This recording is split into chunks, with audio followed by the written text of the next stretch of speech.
Hello, I'm Steve Shaw, National Coordinator of Football Officials and Secretary Rules Editor for the NCAA.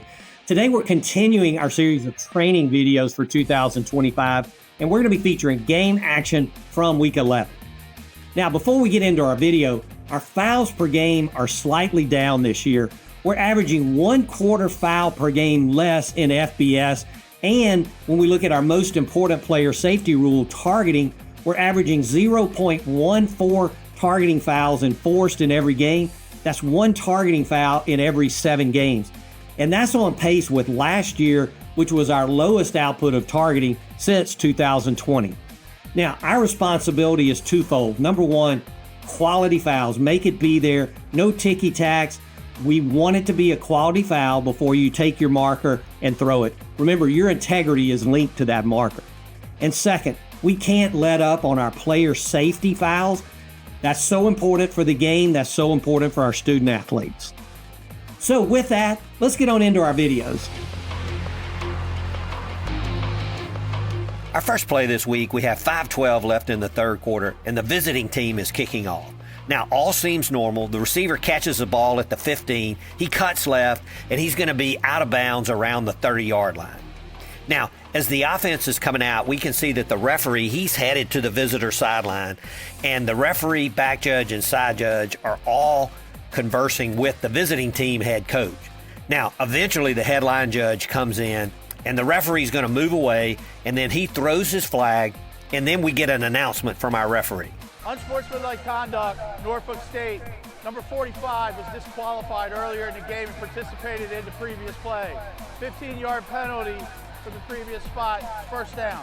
Now, as we go back and look at the kickoff team from the end zone, we see that number 45 is in position, and he was disqualified earlier in the game for targeting. Now, as he comes down the field, he just misses the tackle.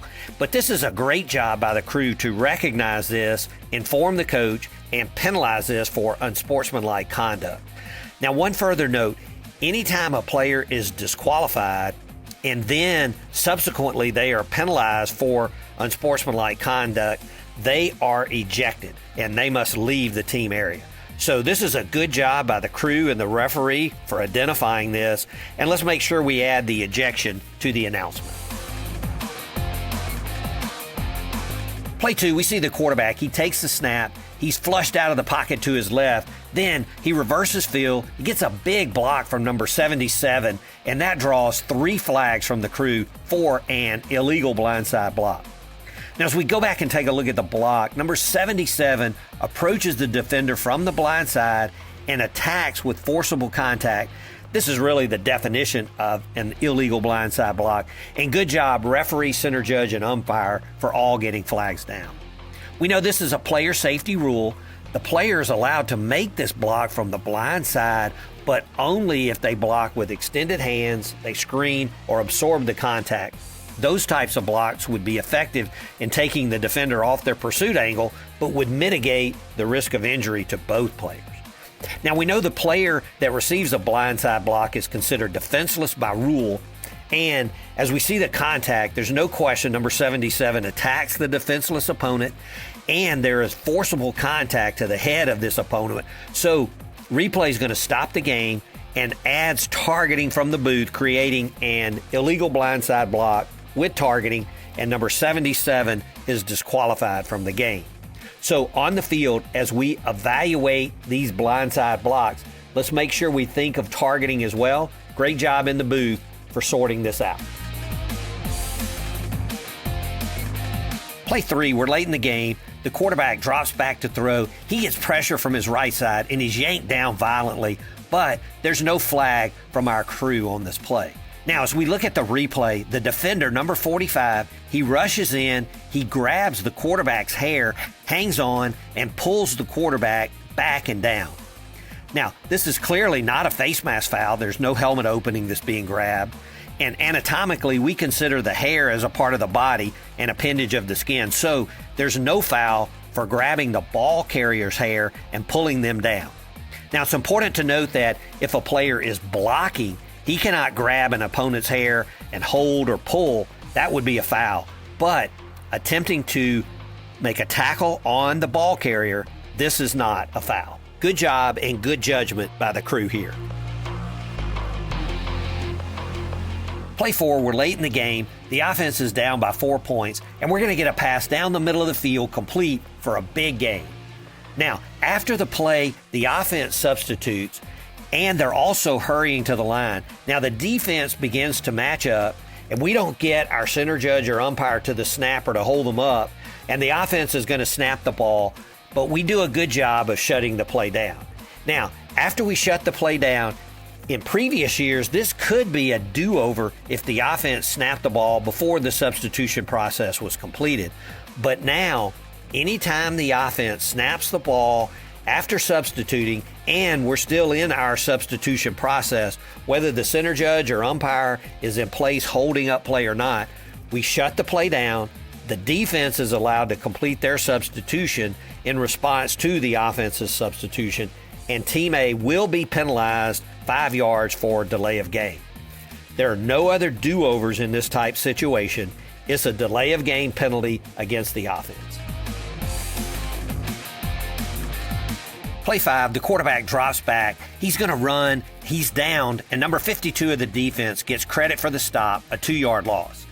Now, as we see number 52 after the play, and we're going to pause it, you can see that he is wearing a helmet attachment, and you can tell it's clearly different from his teammate. Now, this particular attachment is the Guardian cap. For a helmet attachment to be legal, number 1, the helmet must be of the same color and design of the teammates, and number 2, the school must certify that the helmet with the attachment meets the National Operating Committee on Standards for Athletic Equipment. We know it as the NOCSE test standard. Now, if those criteria are met and the helmet has a face mask and a 4 or 6 point chin strap, then the helmet is legal.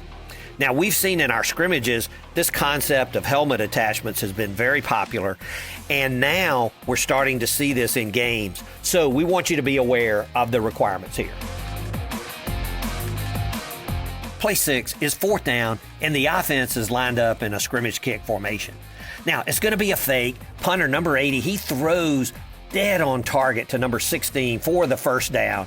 And as we go back and take a look at the replay, we see that this is really a beautiful throw, great throwing motion for a left-handed punter.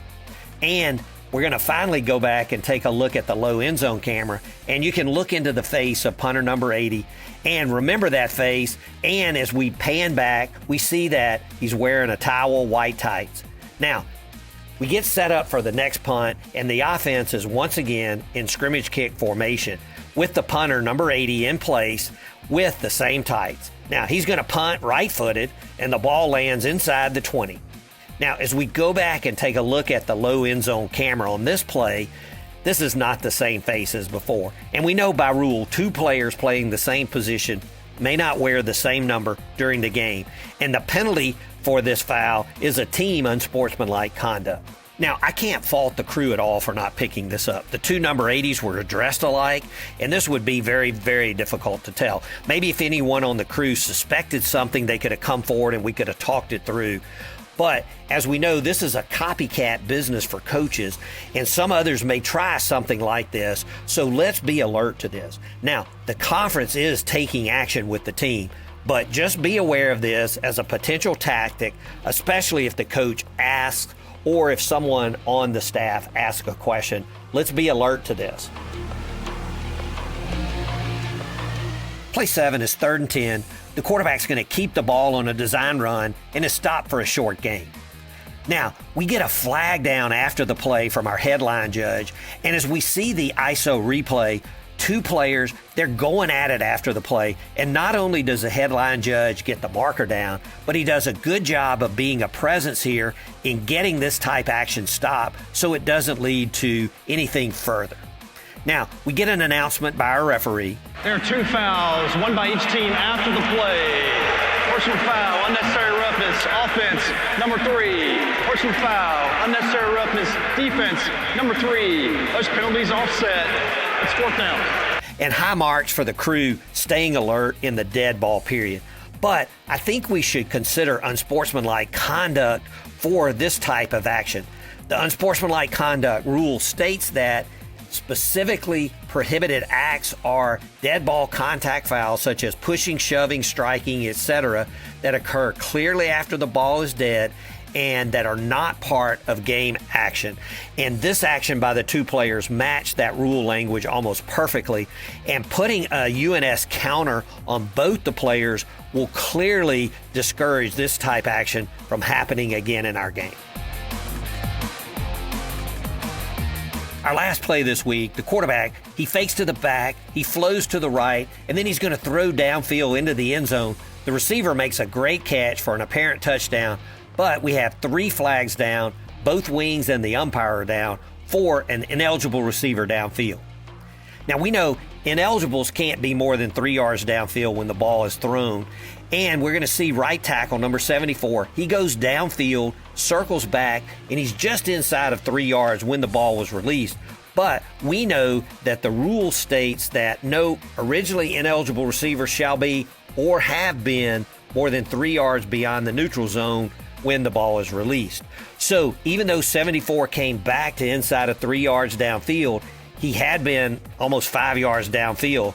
And this is a foul, a very good call by our crew for an ineligible receiver downfield. Well done. Well, that's it for our plays this week. And even though we're deep into the season, let's continue to work hard in every pregame to get prepared. Now, we want quality fouls today, nothing technical. Make it be there. Be great dead ball officials. That's so important as we get deeper into the season. And excellent communications. Always use your winning words, especially with coaches. Display your integrity, courage, and poise. And above all things, keep hustling. Best of luck.